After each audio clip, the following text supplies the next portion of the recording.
Hey, salut à toi jeune padawan. Aujourd'hui, nous allons parler d'API. Mais Jamy, c'est quoi une API? Selon la CNIL, une API, Application Programming Interface, ou interface de programmation d'application, est une interface logicielle qui permet de connecter un logiciel ou un service à un autre logiciel ou service afin d'échanger des données et des fonctionnalités.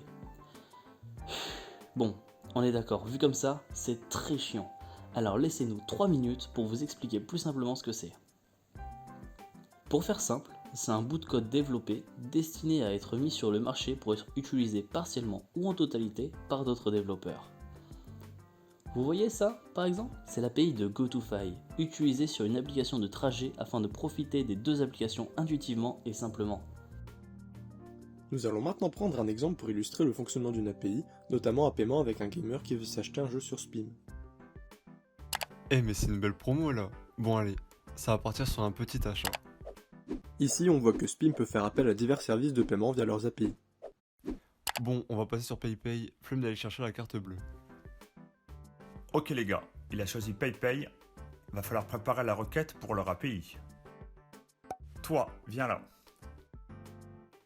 Alors, une commande pour un jeu, il a choisi Fall Guys, tac, tac et tac. Hop, tiens, amène ça chez PayPay. Attends, il te faut notre autorisation, sinon tu ne pourras pas passer.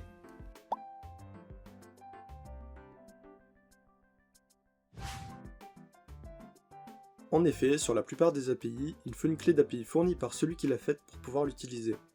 C'est comme si c'était votre billet pour prendre votre avion, elle est obligatoire. Et pourquoi nous faut-il une clé d'API? Passer par un système de clé d'API permet au fournisseur de l'API de savoir qui envoie quel message, et également de pouvoir gérer les droits aux fonctionnalités.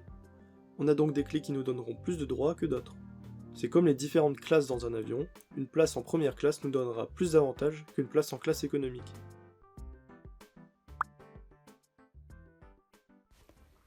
Bonjour, bienvenue chez PayPay. Vous devez d'abord vérifier votre clé.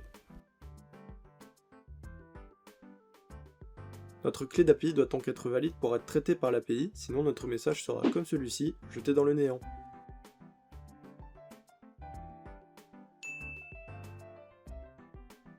Une fois la demande arrivée, elle va être traitée par l'API de PayPay. Comment fait PayPay pour procéder au paiement? Peu importe pour Spim, c'est PayPay qui s'en occupe. C'est comme au restaurant, quand vous commandez un plat, vous n'allez pas aller en cuisine pour voir comment on le prépare, mais vous allez attendre qu'on vous le serve. Par exemple, PayPay a besoin de l'authentification de l'utilisateur, il va donc communiquer avec l'utilisateur, mais Spim n'a pas besoin de le savoir. Une fois le paiement effectué, l'API de PayPay envoie une réponse à Spim qui lui indique que la transaction a été effectuée.